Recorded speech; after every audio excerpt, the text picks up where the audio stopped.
শান্তন শান্তন, এবারে ভোটটা আমাকে দিবেন। কি করে ধান দেবো? আমরা এখন মাঠে আগে আছি। প্রত্যেকটা ঘরে ঘরে আমি একটা করে বাথরুম করে দেবো, মাথার উপরে একটা করে ছাদ তুলে দেবো। পুটকি মেম্বার জিন্দাবাদ, পুটকি মেম্বার জিন্দাবাদ। কাকে ফোন করছে? হ্যালো, পুটকি মেম্বার। হ্যাঁ পুটকি মেম্বার বলছি, বলো কে তুমি? ছাগল চড়ায় হকসেন চাচা। তো আমি কি করবো? পুটকি মেম্বার, ছাগল চড়াতে এসেছি, দমে রোদ লাগছে, ছাতা নিয়েছি। আমি এই গায়ের পুটকি মেম্বার, তোমার লিগে ছাতা লিয়ে যাবো? মজা পেয়েছো তুমি?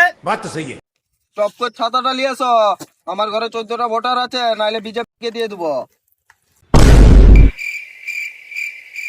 হকসেন চাচা, হকসেন চাচা, হকসেন চাচা, এসো এসো। তোমার কিছু অসুবিধা নেই তো? রোদ ভোদ লাগেনি তো? আমাকে ভোট দিবেন, আমি ছাতা নিয়ে চলে এসছি। ভোট দিবেন।